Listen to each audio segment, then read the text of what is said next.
하나님의 소원은 하나님의 나라가 이 땅에 임하는 것입니다. 하나님이 보시기 좋았던 세상의 하나님의 나라입니다. 그런데 이 죄 많은 세상은 여전히 변화될 하나님의 나라가 될 수 있는 가능성이라고 하는 것은 전혀 없습니다. 그래서 하나님께서 특단의 조치를 한 것이 이 땅에 친히 임하시는 것밖에는 방법이 없었습니다. 그래서 이 땅에 하나님의 나라가 되는 데 있어서는 세 가지 방법이 있다고 그래요.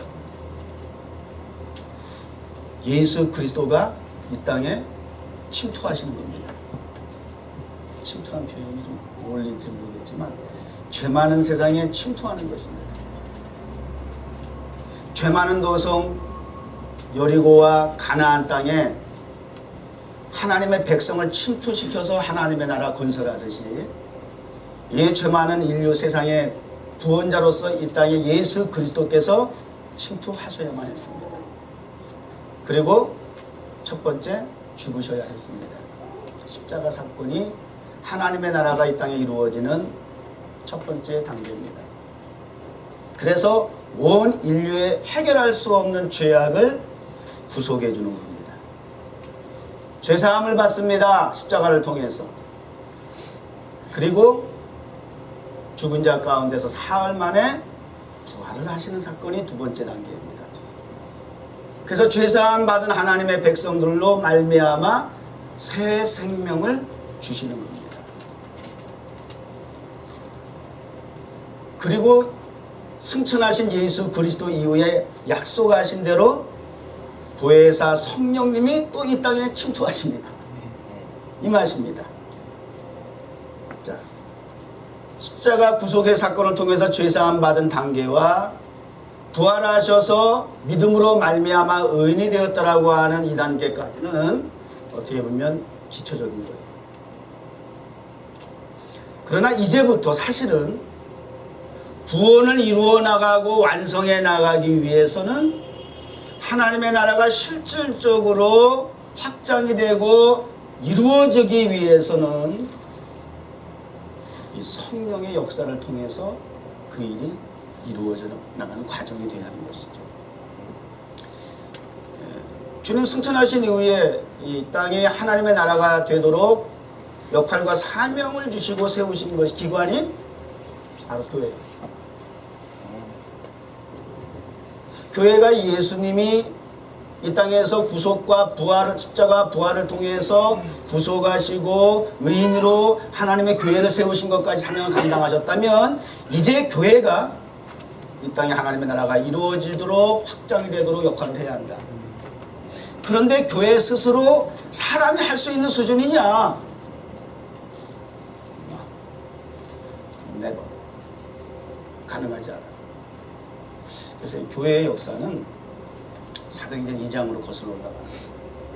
하나님의 교회가 어떻게 세워지게 되었느냐, 그 배경을, 역사를 보려면 사도행전 2장을 거슬러 올라가게 되는데, 예수님께서 이제 승천하시면서 약속하셨던 보혜사 성령, 너희는 어디 떠나지 말고 기도해라 말이야. 그럼 몇 날이 못 돼서 너희에게 보혜사 성령을 보내줄 것이다 말이지. 그렇게 약속하신 대로 제자들이 예루살렘 성전을 떠나지 아니하고 또 다락방에 모여서 교회를 떠나지 아니하고 성전을 떠나지 아니하고 주님의 분부하신 약속의 말씀을 붙잡고 의지하고 기도하였더니 몇 날이 못 돼서 오순절날 바가의 다락방에 기도하던 자리에 예배의 성전에 불이 임한 거예요.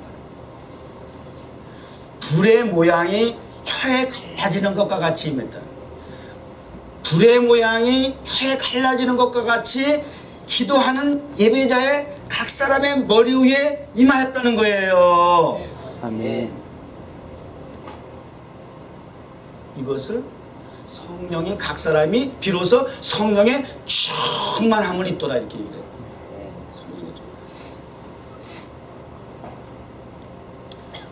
오늘 본문 말씀에 들어가면 예수님께서 내가 불을 이 땅에 던지러 왔노라 이렇게 말씀을 시작해요.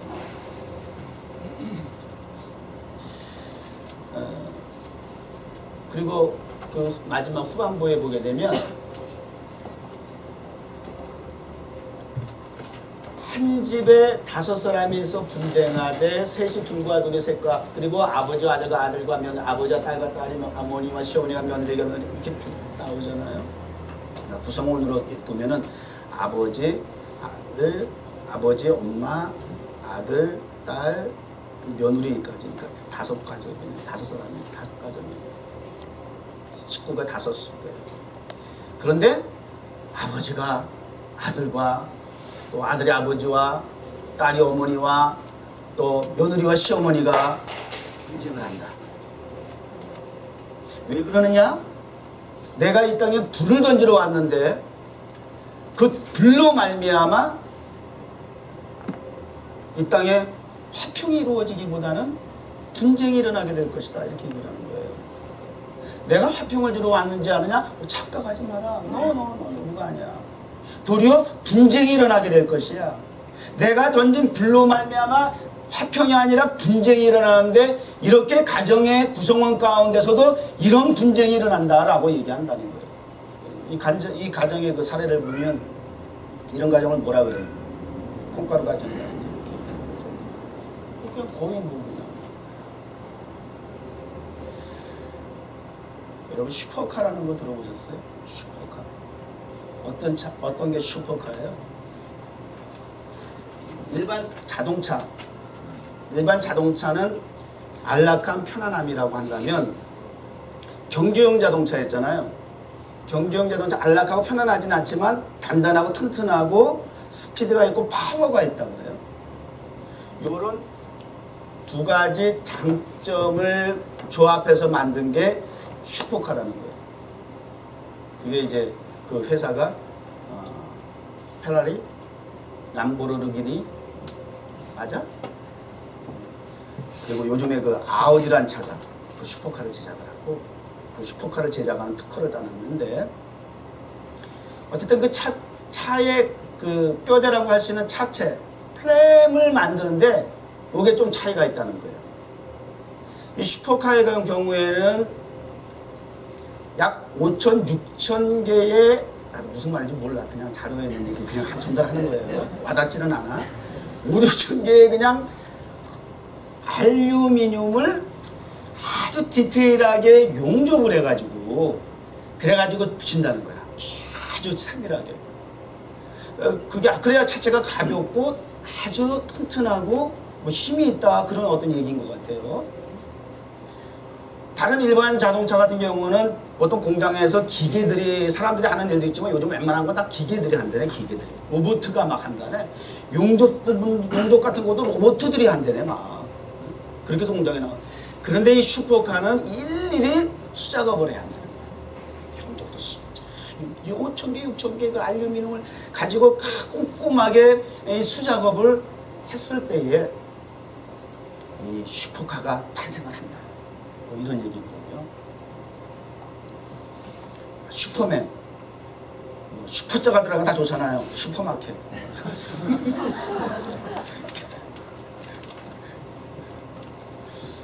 우리 뉴욕 정원교회 슈퍼처치를 얘기합니다.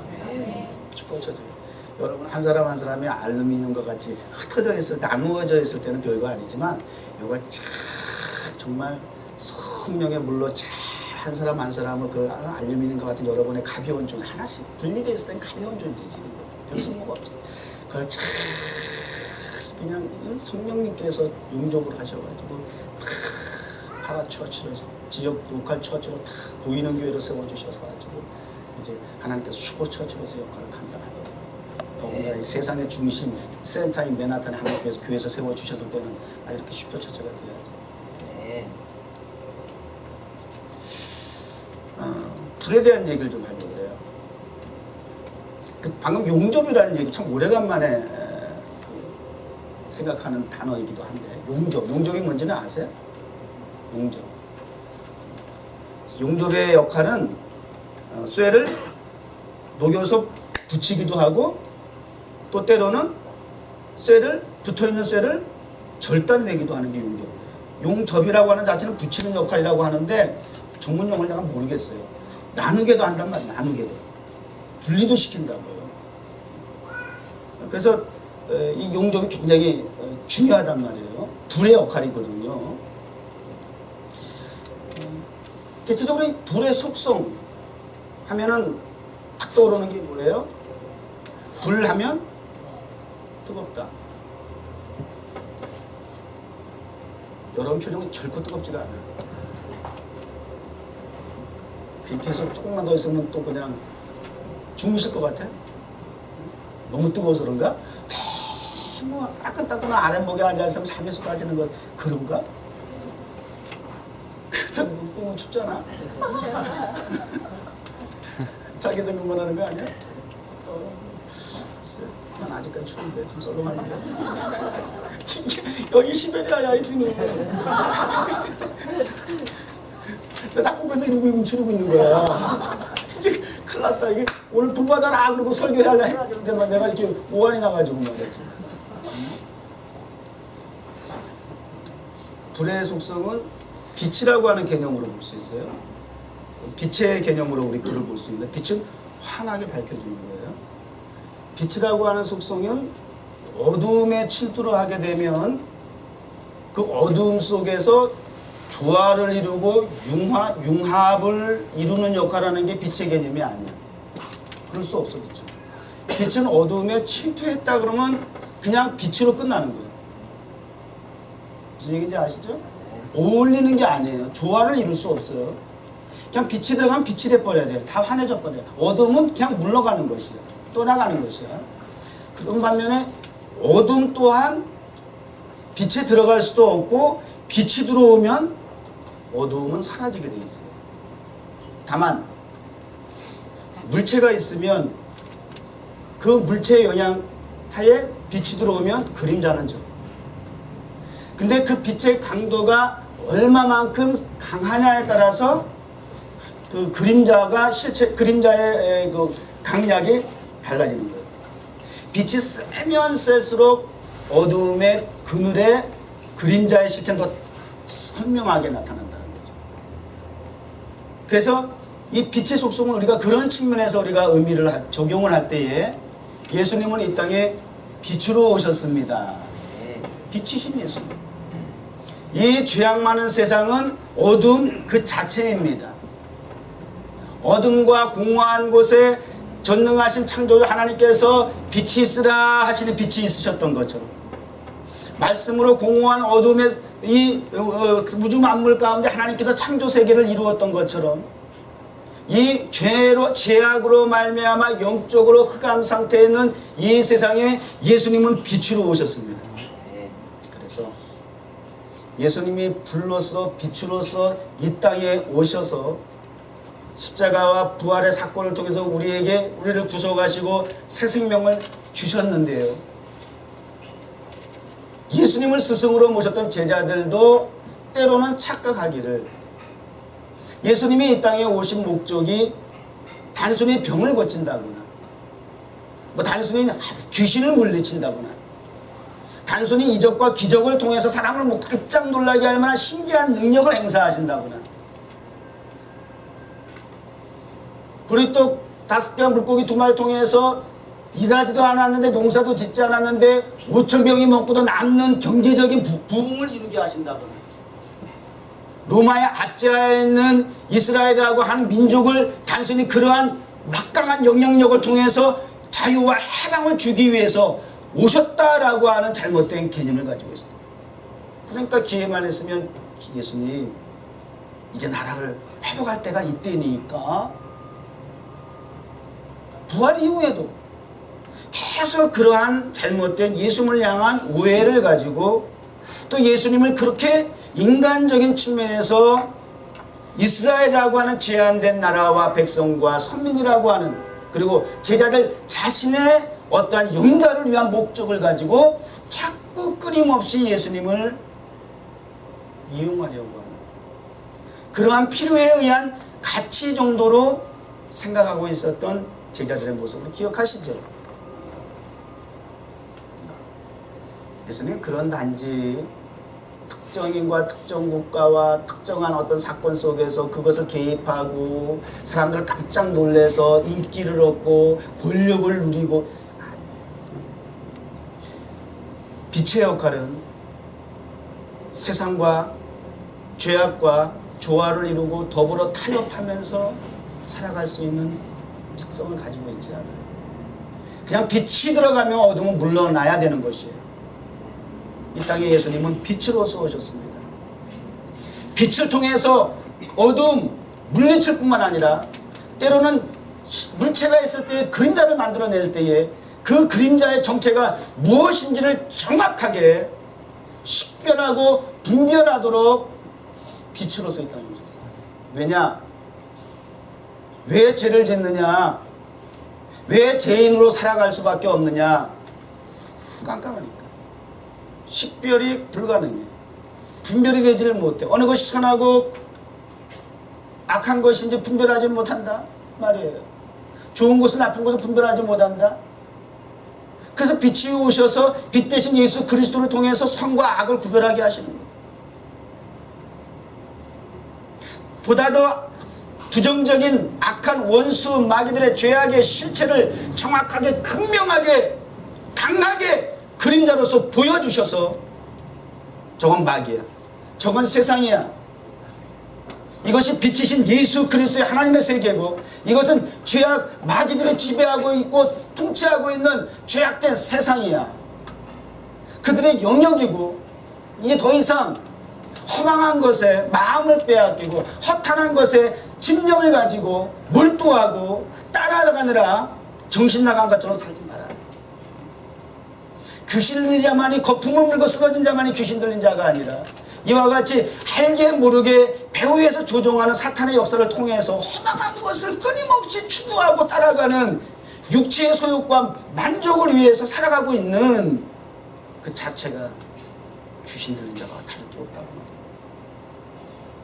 그 실체를 정확하게 식별하고 분별할 수 있어야 하는데 죄악된 세상에서 깜깜한 현실 속에서는 분별할 수가 없어. 그래서 주님이 이 땅에 빛으로 오실 수밖에 없어요. 그러니까 보세요. 이해가 이제 조금 되시는지 모르겠어요. 왜 서로 이렇게 가정 안에 불화가 있느냐, 분쟁이 있느냐. 하나님 평화를 주셔야지 어째서 분쟁을 주님께서 왜 야기시키느냐 말이죠. 빛이 들어오면 그 불의 속성을 통해서 가치관의 세계가 달라지는 거예요. 분쟁이라고 하는 단어를 국어사전에서 찾아보니까 서로 다른 가치관, 의견 등으로 인해서 서로 나누어 다투는 그런 상태? 이렇게 얘기하더라고요. 이해관계에 의해서 의견이 달라서 서로 다투어서 나누어지는 상태라는 거예요. 그래서 영어 성경에는 분쟁이라는 표현을 디비전이라고 썼어요. 디바이디드, 디비전이라고 썼어요. 나누어진 상태라는 거예요. 하여튼 철저하게 우리 인간은 그냥 머리 계산하는 게 이게 다 이해관계야. 아주 얄미울 정도로 하여튼 머리가 돌아가는 게 그쪽으로 아주 철저해. 얼마나 빠른지 몰라, 얼마나 빠른지. 이것이 세상에서 이해관계에서 비즈니스를 통해서 이루어지는 어떤 삶의 모습이라고 한다면 또 그런 데지만 심지어 그렇게 살던 우리의 사고가 말이죠. 철저하게 모집해가지고 교회 안에서 신앙생활 하는 데서도 그 이해관계가 돌아가가지고 교회 분쟁이 왜 일어나는지 아세요? 똑같아요. 교회마다 뭐 사정은 다 다르겠지만 그 원인을 들어가 보면 다 똑같아. 다 이해관계야. 예수님 당시에도 예수님 오셔가지고 막 성전에 들어가가지고 막 채찍을 휘둘러가지고 성전에서 이게 뭐 장사하는 강도의 구렬로 만들어버렸단 말이야. 이게 장사하는 구렬이 뭐예요? 장사라는 표현이 뭐예요? 그 이해관계가 이루어지는 현장 아니에요. 교회가 장사꾼들이 설치는 곳이 되고 말았다고 말이에요. 거기에 영적인 지도자인 제사장과 레위인과 모든 성전을 대제사장으로 비롯해 시작해가지고 이 전부 다 교회를 통해 성전을 통해서 거기서 기득권을 취하고 있는 거야. 그래서 그 기득권에 조금만 해가 되면 그래도 예수님이 방해가 되는, 세례 요한이 방해가 되거든. 그거 죽여버리는 거야.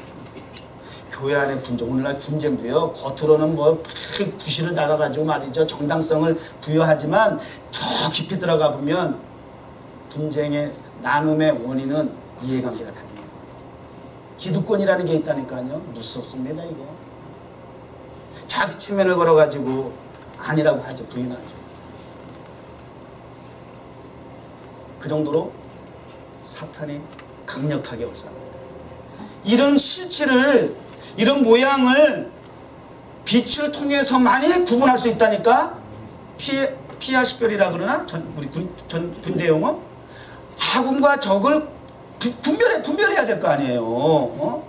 밤중에 막 예를 들어서 막 그냥 전쟁이 일어났다든지 뭐 아군과 적군이 이게 구별이 돼야 될 거 아니에요. 근데 교회 안에서 하나님의 백성, 하나님의 자녀들이라고 하면서 서로 원수 다루듯이 보고 말이죠. 다 사탄, 상대방 다 사탄이 돼요. 그리고 교회 분쟁이 일어나고, 그리고 나누어지고, 그럴 수 있어요. 근데 오늘 말씀을 통해서 보면 그럴 수도 있어요. 근데 이런 인간적인 이해관계 차원의 소위 말하는 분쟁이라고 하는 국어사전적 의미로서의 분쟁이 아니라 정말 빛이 임했을 때에 어둠이 물러날 어둠이 쫓겨나야 하는 그런 모습과 같이 이 세상 교회 안에도 얼마든지 사탄이 침투할 수 있잖아. 요즘 뭐 이단들이 그렇게 극성이라네. 한국에 뭐 무슨 천지라나 뭐 해가지고 이민교회도 요즘은 난리예요. 그래서 교회가 그 분쟁의 원인을 가만히 들여다보면 그게 집사가 말이지 장로가 알고 보니까 신천지인 거야. 교회 들어가지고 3년 5년 10년을 가만히 있다가 겸손하게 충성하고 하다가 직분도 다 받았다가 어느 때인가 싹 이제 본색이 드러나가지고 그러고 나서 교회를 슬슬 한쪽에서부터 이렇게 흔들면서 그래가지고 교회 맞아. 피아식별이 가능해야 돼. 빛이 그래서 필요한 거예요. 말씀을 통해서 분별력이 있어가지고 그런 어둠이 침투하지 못하도록, 어둠이 물러날 수 있도록 그렇게 성도들이 깨어 기도해야 하는 거예요. 교회가 이러한 분쟁의 소용돌이에 빠지지 않도록 철저하게 목회자와 성도들이 그래서 늘 깨어서 기도해야 하는 것이에요. 늘 하나님의 성전 교회는 빛으로 오신 예수 그리스도께서 자정하여 주시옵소서. 이 빛의 근원이신 예수 그리스도 말씀의 빛을 통해서 조명하셔서 이곳에 혹시라도 악한 원수마귀가 사탄의 앞잡이를 하려고 하는 이단이 왔다 할지라도 그 빛에 물러나는 역사가 있게 한, 개인적으로 그 빛을 물리치고 귀신을 물리쳐가지고 구원받는 역사가 일어나든지 아니면 도망을 가든지 말이죠. 이거 늘 기도해야 돼. 마지막 때일수록 영적으로 혼탁할수록 분별할 수 없는 그러한 상황에 있을수록 얼마나 지금 뭐 비스무리한 것들이 난리 버거질 피는지 몰라요. 교회 간판들 다 교회가 아니고 십자가 있다고 다 교회가 아니더라 말이에요. 또 얘기하지만 이메나타는 수많은 미국 교회들 100여 년부터 지어놓은 뭐 너무 많죠 여러분. 교회들 골목골목마다 교회에 있어요. 저 시골 동네 가도 교회들 많잖아요. 미국은 참 그런 거 보면 정말 청교도들이 와서 교회를 통해서 나라를 세워나갔던 그 모습이 정말 저 시골에 가도 보이고 말이죠. 참 아름다운 마음이 편안해지고 막 이럽니다만 이메나탄에 수많은 교회들이 있지만 저 깜짝 놀랐어요. 우리 메나탄 사역을 하면서 이 교회 저 교회 이제 탐방을 하느라고 교회를 많이 찾아가 봤는데 거의 다가 지금 껍데기만 교회지 교회 안에서 교회로서의 구실을 사명을 감당하는 교회가 없더라는 거예요. 별의별 짓이 그 안에서 다 이루어지고 있더라니까요. 이해해야 돼요. 그러니까 이 빛을 통해서 적과 아군을 구별해서 식별하고 선과 악을 구별해서 살아가야 된다고 말이죠. 근데 이 가정에도 또 나의 삶의 현장 속에서 이렇게 예수 그리스도를 영접하고 믿음으로 통해서 믿음의 삶을 살라고 하니까 이상하게 이전에 나와 합평했던 사람들과 관계가 불편해지는 것들 이게 자꾸 경험이 되더라고 말이에요. 그전에는 내가 비즈니스 때문에 친구와 함께 또 사업 파트너와 함께 뭐 술을 마셨다든지 뭐 담배를 피웠다든지 근데 예수를 믿고 나서 구속함을 받고 그리고 예수님을 영접해서 하나님의 자녀로 교회 집사로 이렇게 살아가려고 하니까 옛날에 과거에 했던 그 비즈니스 했을 때 그런 습관들을 이걸 끊어야 되겠더라고 말이에요. 그러다 보니까 알게 모르게 비즈니스 하는 사람과의 관계가 불편해지게 되고 이런저런 일로 인해서 서로 뜻이 맞지 않고 의견이 맞지 않아서 나누어지게 되고 그러다 보니까는 관계 속에서 자꾸 이렇게 트러블이 생기더란 말이에요. 오히려 이럴 때 여러분 감사하셔야 돼요. 와, 내게 빛이 있구나. 내가 예수 믿는 사람으로서 빛의 역할을 하고 있는 거구나. 내가 신앙생활 그저 모태신앙하면서 정말 그리스도인으로서의 어떠한 참 믿음을 확인할 수 없는 그런 참 답답한 모습이었는데 삶의 현장 속에서 내가 나타나는 그런 현실 속에서 일어나는 일들을 보게 되니까 이게 믿음의 결과를 통해서 빛을 통해서 나타날 수밖에 없는, 그래서 내가 때로는 피해를 당할 수밖에 없는, 오해를 불러일으킬 수밖에 없는, 그리고 무시를 당할 수밖에 없는 그러한 상황을 내가 받아들일 수밖에 없다라고 하는 것은 내게 복음이 있는 거구나.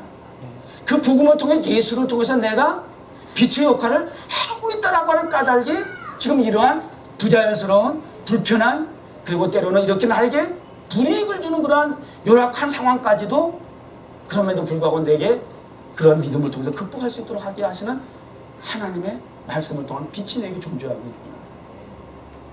오늘 감사가 나오더라고요. 교회 안에 이렇게 같이 빛끼리 모여 있으니까 몰라. 제가 그랬잖아요. 제가 뭐 군대 간 지 99번, 100번도 넘었다 그러지만 교회 안에서 어렸을 때 목회자 자녀로 성장하면서 모태신앙이고 뭐 보고 배운 게 아버지 목회밖에 없다 보니까 이거 뭐 세상에 교회가 내 삶의 현장이야, 터전이야. 교회 밖에 사회 세상을 거의 뭐 알지. 그러다가 군대에 가니까 하나님 앞에 이런 기도가 나오더라고요. 주여, 이제 비로소 제가 교회를 떠나 세상에 나갑니다.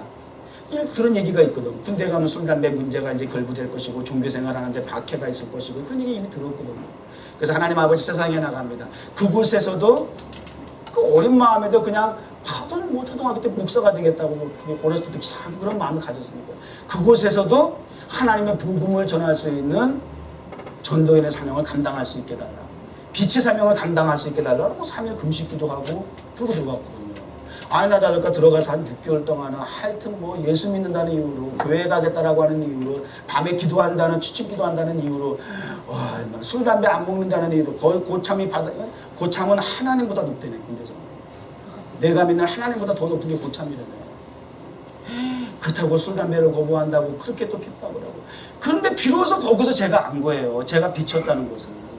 교회 안에서 빛길이 있을 때 몰랐는데 어둠 속에 들어가 보니까 그런 신앙의 박해가 있을 때 그런 예수님 때문에 내가 먹고 마시는 일에 그렇게 핍박을 받는데 그 핍박을 통해서 내 마음에 큰 기쁨과 희열이 넘치면서 그 핍박하는 자에게 오히려 복음을 전하더라니까요. 제가 그 사실을 느끼면서 순간 제가 막 그 희열이 오는 거예요. 깜짝 놀란 거예요. 저도요. 내 속에 빛이 있구나. 정말 모태신앙으로서 내가 빛의 존재에 대해서 내 자신이 희미했는데 어둠에 가보니까 내가 빛이었구나. 하나님의 자녀였구나. 예수님 때문에 내가 사소한 거지만 먹고 마시는 것 때문에 하고 안 하는 문제 때문에 내가 이렇게 핍박을 받는데 그것을 그냥 넘어갈 수도 있음에도 불구하고 같이 함께 부대에 들어갔던 동기들은 말이죠. 술, 담배 먹으라면 먹는 거야. 야, 먹고 이 자식아 회개하면 될 거 아니야. 교회 가지 말라 그러면 안 가는 거야. 오늘만 주일이냐. 다음 주도 있잖아. 꼭 이렇게 분위기 깨야 되겠냐. 고참들이 그러는데 좀 분위기 좀 맞춰줘라. 막 이러고 이렇게 타협을 하는 거예요. 근데 그 타협이 제대하고 나서도 신앙 다 팔아먹은 거 알죠? 그 이후로도 제대하고 만나는 술 뿌레가 되고 담배 꼴초가 돼 있더라니까요. 한 번 타협하니까 한 번 그 분위기를 맞춰주겠다고 했던 그 평화가 가짜 평화였던 거야. 오히려 그 순간에 그 핍박을 무릅쓰고 술, 담배를 거절하고 빛으로서의 사명을 감당하겠더라고. 분위기를 깼다고, 화평을 깼다고, 분쟁을 야기했다고 그렇게 동기부터 욕을 하고 손가락질을 하고 그렇게 핍박을 하던 그 사람을 향해서 도리어 복음을 전하게 되니까 몇 날이 못 돼요. 얼마 못 돼요. 물론 지금은 얼마 못 돼요. 그랬죠. 군대 생활 할 땐 그 지긋지긋해요. 밥 한 끼도 계산해가면서 그냥 군대 생활 하니까. 그 기간 동안에는 정말 힘들었지만 그러나 그 걸레라는 별명을 가지고 있는 고참이 빛이 되더라니까. 제대하기 전에 빛이 되더라고요. 예수 믿었다고 제대한 이후에 개구리 목 입고 저를 밖에서 만나가지고 하고 가면서 말이죠. 눈물을 뚝뚝 흘리더라고요. 이게 진정한 평화예요. 속지 마세요. 일시적인 잠깐 우리에게 주어지는 유익과 만족을 통해서 얻어지는 평화, 기쁨은 그건 사기야. 그것은 금방 지나가. 그것은 진정한 평화가 아니야. 자유가 아니라고 하는 사실이에요. 하나님 위로부터 주시는 평화가 그리고 그 불로 말미암아 적군과 아군이 하나님의 백성과 사탄의 백성이 사탄의 나라와 하나님의 나라가 분명하게 구별이 되어서 그 사탄의 세력에 대해서 저항하고 도전하고 반대하고 했을 때에 부딪히는 그 저항 때문에 받을 수밖에 없는 핍박이 있고 고난이 있고 아픔이 있고 상처가 있고 괴로움이 있고 고통이 있고 할지라도 그것을 통과하면 극복하면 승리하면 패스오버하면 6월절의 기쁨을 얻는 거예요. 참된 평화를 얻는 거예요. 만족을 얻는 거예요. 나에게서도 큰 은혜가 되어 기쁨과 만족과 평화를 얻는 뿐만 아니라 상대방의 그 악한 세력도 귀신을 쫓아냈던 것처럼 산위의 교회에서 변화산상에서 은혜를 받았습니다. 여기가 좋사온이 아니라 예수님을 손 붙잡고 내려가야 해. 그리고 내려갔을 때 사나라의 교회는 귀신 들린 아이가 있었던 현장에 산 위에서 은혜 받은 성도들은 예수님처럼 산 아래 내려가서 귀신 들린 죄악된 세상의 현장에 가서 고쳐줘야 되죠. 귀신을 물리쳐야 되겠죠. 빛으로 말미암아 어둠의 세력을 물리쳐야 되겠죠. 그래야 하나님의 나라가 확장이 되는 거예요. 어떻게 확장이 돼요? 우리끼리 여기만 좋사오니 하게 되는 거죠. 자, 불이라고 하는 개념은 빛으로서의 이러한 개념이 있다 보니까 분쟁이라고 하는 것이 이런 차원에서 가능한 것이구나. 제가 한 사례를 저의 간증을 통해서 소개를 했던 것이에요. 다니엘, 친구 사드락과 메삭과 아벳느고 유학, 그것도 정말 포로가 돼가지고 그 나라의 특혜를 입어가지고 그 많은 포로 중에서 특별히 특혜를 입어서 장학생이라고 그러나? 나라에서 지원해주는 학비를 가지고 공부한다니까? 그게 다니엘이고 사드락과 메삭과 아벳느고. 굉장히 자기를 압박하고 지배하는 국가이긴 하지만 개인적으로 무지하게 혜택을 받은 거 맞죠? 그래서 거기서 이제 성공해가지고 총리도 되고 말이죠. 실세도 되고 권력도 얻고 부귀영화를 누리게 되었는데 기도한다는 이유만. 하루에 3번씩 다니엘은 창문을 열어놓고 예루살렘을 향해서 기도했단 말이에요. 그걸 함정으로 만들어가지고 다니엘을 깎아내리는 거예요. 사드락과 메삭과 우상을 만드는 황제의 우상 앞에 절하지 않는다는 이유를 가지고 돌미를 만들어가지고 모함을 해서 풀 속에 쳐놓고 사자굴에 집어넣고 지금 이런 상황이 벌어진 거예요. 얼마든지 타협이 가능해요. 그 왕도 다니엘에 대해서 사드락과 메삭과 아벳느고에 대해서 굉장히 참 왕이 좋은 왕이더라고요. 굉장히 애정이 있어. 다니엘아 정말 애껴. 그냥 나도 알아. 저 새끼들은 저거 지금 너 모함하는 거 안다. 그러나 내가 오인을 왕으로서 찍었으니 이거 책임 안 줄 수 없는데 이 상황을 좀 일단은 좀 피하자. 응? 내가 너 안다니까. 그냥 이걸 서로 우리가 좀 타협을 해서 이 상황만 피하고 너 계속 기도해. 너 잠깐 지금 전화도 안 하고 끝까지 한 번 하는데 그게 무슨 대수냐. 또 뭐 너가 마음에 꺼림직함 있으면 얘기하든지 그 다음에 안 하면 될 거 아니야. 지금 요 상황만 피하자. 이게 지금 왕의 입장이야. 이게 보통 배려예요? 무슨 얘기인지 몰라요? 주여 저희 가슴에 우리 성도들에게도 좀 전달되기를 주여 축원합니다. 그래가지고 타협을 요구하는 거예요. 타협을. 그래서 하루에 3번 기도할까 1번 안 했어. 한 번 그냥 우상에 절하고 말았어. 그 사람 지옥 갈까요? 지옥 갈까요? 그 다음 회개하면 되잖아. 그럼 다니엘 정도 되면 회개 안 했겠어요? 기도도 안 했겠어요? 주여 하나님도 형편과 사정을 잘 아시는 줄 믿습니다. 우리는 우리의 죄악의 그 주변 환경 속에서 내가 먹고 마시고 죄악에 빠져드는 그러한 형편과 사정을 대해서는 꾸지하게 관대한 거 아니에요. 아이고 다른 거에 대해서는 막 불꽃 같은 눈으로 막 보면서 막 그냥 찍어내리고 댓글 다는 거 아시지? 댓글 문화, 댓글 문화라고 그러는데 이게 말이야 얼굴이 없다고 말이야 실명이 없다고 입이 찢어졌다고 할 말 다 하잖아요 거기서. 아이고, 난 페이스북이 좋은 게 뭔지 아세요? 거긴 좋아요밖에 없어. 나빠요는 없어. 그냥 좋아요만 해. 그 나빠요. 그거 그냥 들어가서 굳이 자꾸 뭘 또, 근데 또 굳이 좋아요 그거 가기 싫으면 안 되지. 나빠요. 그리고 또 댓글 쓰는 사람 꼭 있어요. 그 사람은 팍 절교해야 돼, 그냥. 절친해버려야 돼. 그냥 속성이 그냥 그게 타락한 본성이 그냥 그런 것만 지적을 해. 마귀 역사지, 이게. 교회 안에서도 서로 판단하고 목사가 어떻고 누가 어떻고 서로 그런 거 가지고 그리고 교회 분쟁하는 거 아니에요. 뭐 목표는 다 하나님의 영광을 위해서 그래. 영광을 위한 목표를 떠나서 과정과 동기부여가 불순해가지고 지금 그 불순한 동기부여 때문에 사탄이 개입해가지고 교회를 지금 분열시키는 걸 알지 못하고 말이지, 지금 목적만 하나님 영광이라고 하는 것 때문에 포장해가지고 그렇게 막 나가면 되겠어요? 분별해야죠. 분별해야죠. 아무리 선한 목적이 있더라도 수단과 방법과 동기부여가 잘못됐으면 들여다보라고요. 거기 다 불순한 동기부여가 다 있죠. 그런 까닭에 말이죠. 사람들이 참 뭐. 그러니까 이렇게 세상 가운데서 타협하면 적당히 그냥 넘어갈 수 있겠죠. 그러면 비즈니스도 잘 될 수 있겠죠. 적당히 타협하면 되니까 그때마다 그런다는 거예요. 아유, 목사님 사회생활 안 해보셨죠?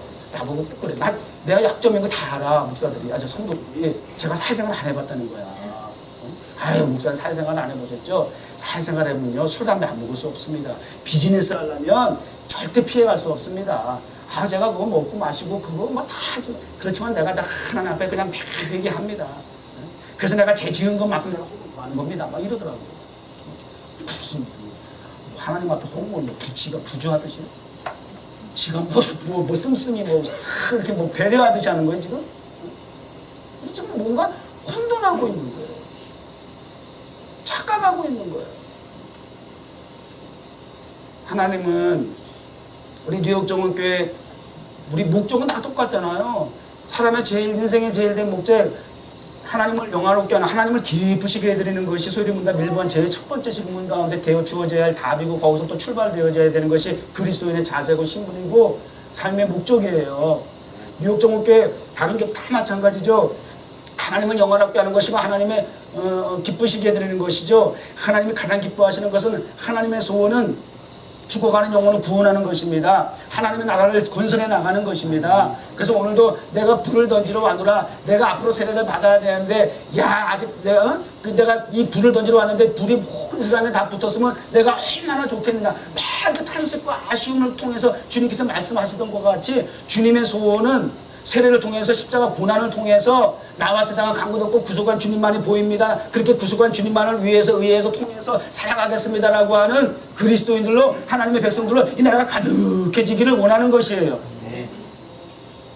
그래서 교회를 세웠다고 말해요. 탐스퀘어 극장을 우리가 목표로 해서 성도들을 봉헌하는 목표로 세우고 있는데, 그 목표라고 하는 것이 분명히 하나님의 선하신 목적을 이루기 위한 그런 목적을 부여해가지고 하고 있지만, 그 목표를 통해서 목사 개인의 어떠한 인기나 성공적인 보이는 목회를 통해서 사람들로부터 인기를 얻고 박수를 받고 명예를 얻으려고 하는 그러한 보이지 않는 불순한 동기가 있다고 한다면, 그건 오히려 나에게 사역과 같은, 독과 같은 역할을 하게 되는 까닭이라는 거예요. 오히려 지금 이 자리가 나를 이거 겸손하게 만들 수밖에 없다면, 하나님을 의지할 수밖에 없게 만든다면, 정말 나와 세상은 광고도 없고 우리 뉴욕 정원교회는 주님만이 보이십니다. 주님만 의지할 수밖에 없습니다. 라고 할 수 있다면 저에게 오히려 이 자리가 복이라는 거예요. 저기 가지 말아야 돼요, 오히려 그렇다면. 그래서 나는 하나님과 씨름이야. 저기 가고 한 거는 두 번째 문제. 하나님 먼저 내가 저 극장시 성전을 세워야 하는 그 목적에 합당한 준비된 하나님의 종으로서의 모습을 잃지 않게 하여 주옵소서. 이게 변질되면 안 돼요. 이쪽에서 변화가 이루어지면 안 돼요. 부정적인 쪽으로 변질이 되면 안 돼요. 위대한 변화의 성경적인 복음적인 능력을 경험해야죠.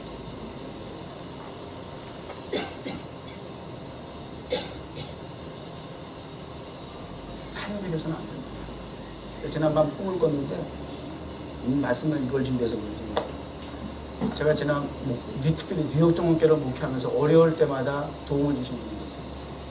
이 교회를 제 목회 중에 가장 힘들 때에 이 교회를 세울 수 있도록 도와주셨고, 또 계속 필요에 의해서 때마다 위급할 때는 도와주시던 분이 계세요. 그분이 보여요. 많이 의지했었고 또 의지하고 싶고 또 그렇게 함께 하고 싶은 분이에요. 근데 꿈속에서 그분과 나누어지는 꿈이 말씀을 읽어준대서 나누어지는 거 굉장히 소원했어. 근데 나누어지는 게 그쪽에서는 항상 저와 함께 하고 싶었어요. 근데 나누어지게 된 것이 나에 의해서였어요. 제가 거절을 하고 제가 자리를 피하고 저의 선택이었어요. 목회를 보니까요, 인간적으로 처음 목회 시작하면서 뉴욕종 목회 개척하면서 말이죠, 여기저기 아는 지인들 통해서 여기 다 제가 찾아다니면서 뿌리핀 크게 해가지고 막 뉴욕종 목회 뿌리핀 철학을 막 이렇게 해가지고 어떻게 도움을 받을까 이렇게 했다가 한 사람도 다 문전박대 당하고 그랬다는 간증도 했습니다만요. 인간적으로 연주를 놓고 지인을 통해서 그렇게 해서 하나님의 일을 해보려고 그렇게 붙잡으려고 그렇게 붙으려고 했던 사람들은 다 저에게 상처를 주더라고요. 근데 전혀 기대하지 않고 전혀 상상도 할 수 없는 사람을 통해서 하나님께서 뉴욕종교회 세우게 하시고 도와주시게 하신 거 아세요? 다 간증했잖아. 나는 근데 또 할 수밖에 없는 게 뉴욕종교회 또 평생 처음 와서 앉아 계신 분이 여기 계시니까 또 이거 해야 되는데 그럼 오늘 이거 찬송 못 부르고 정말 지나가던 나그네와 같은 사람들이 생각지도 않은 사람들 믿음이 훌륭하고 집 장로님 본 아니야. 전혀 교회 밖의 사람들이 참 특이하게 뉴욕종교회를 그렇게 하나님께서 연도 확장하게 하시고 그렇게 때마다 하나님께서 돕는 성도의 특별한 사람들 생각지도 않은 사람. 하나님의 목회는 붙고 안고 이걸 잘해야 되는데 이게 인간적인 수단과 방법으로 사람과 붙으면 건 망하는 짓이죠. 하나님께 잘 붙어 있어야 돼요. 여기 불이라고 하는 것은 빛으로서 우리에게 임하셨습니다. 빛이 예수 그리스도에서 오늘 든 찬송과 같이 이곳에 좌정하시기를 바랍니다.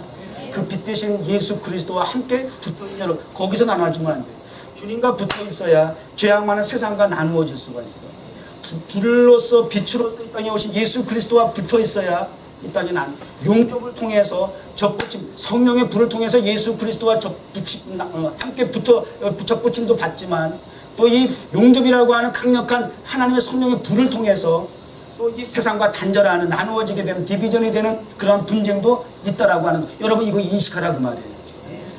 이게 철판도 이렇게 막 강한 불을 대면은 그 용접된 부분에서 불순물이 들어간 데는 금방 쪼개진다네. 금방 균열이 일어나고. 맞아요? 난 전문가 아니지만 그 불순물이 들어가면 금방 깨진다는 거예요.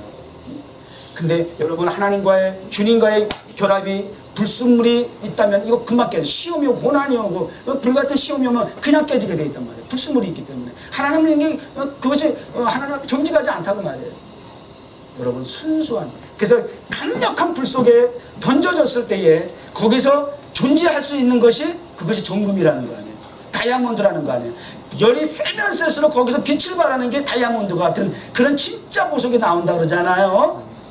그런 것처럼 불같은 시험이 있다 할지라도 이렇게 우리에게 빛과 같은 역할도 있지만 또 소멸시키는 역할을 통해서 우리의 죄악을 태우고, 물 가지고 날 씻든지 불 가지고 태우든지 내 안과 박 다 닦으사 내 모든 죄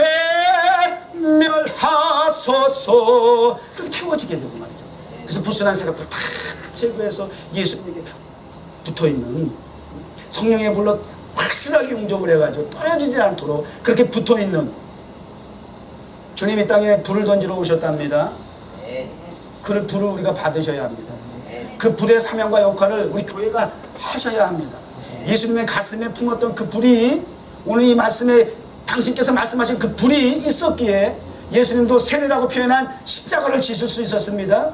그 불이 있었기에 마지막 겟세마네 동산에서 그 십자가 고난 앞에서 마음의 분열이 있고 분쟁이 있으실 수밖에 없는 그 고통 가운데서 히브리서에서 말씀한 것처럼 정말 땀방울이 핏방울이 되도록 진행을 짜면서 기도하면서 그럼에도 불구하고 이 자리에 햇수만 스며 지나가기를 원하지만 그러나 아버지의 원대로 되기를 원합니다. 나는 그럼에도 불구하고 십자가의 고난을 질지라도 받을지라도 아버지께 붙어 있겠습니다. 이거 거기 고백 아니에요.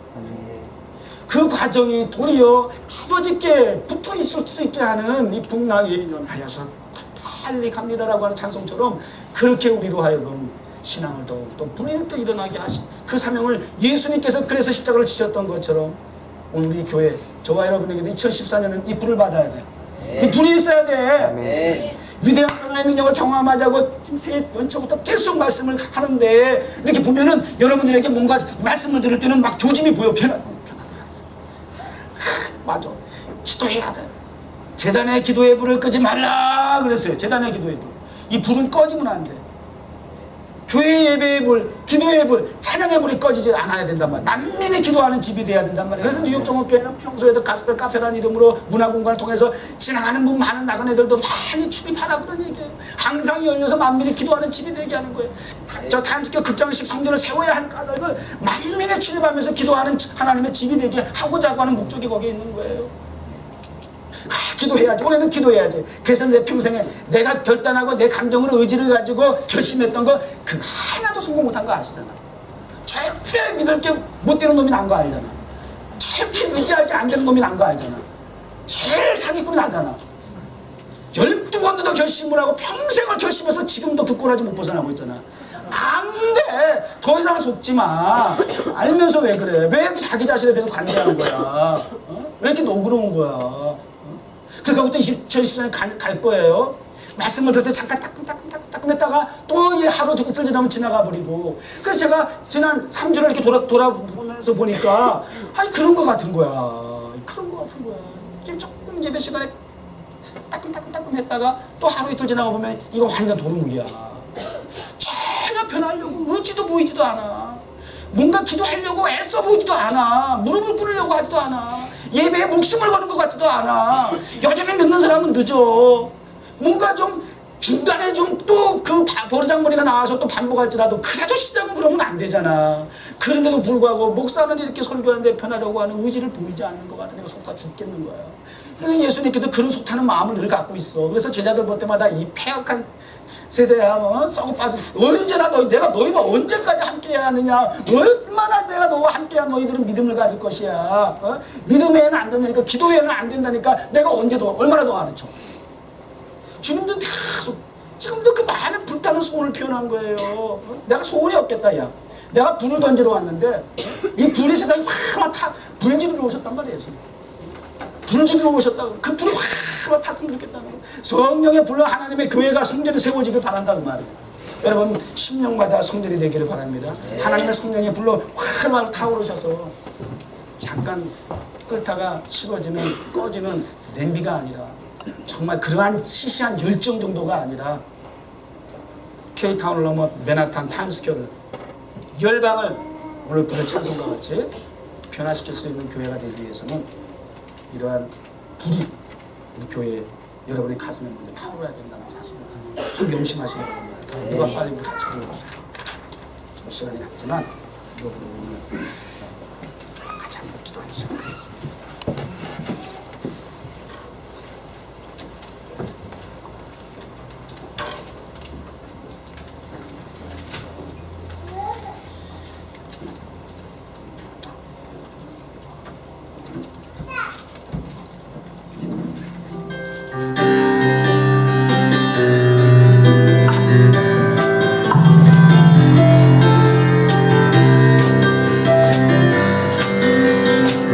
나는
아버지 불러 와장창 중창 추자장창 송두리째 완전히 깨뜨려 주시고 태워주시고 소멸시켜 주시옵소서.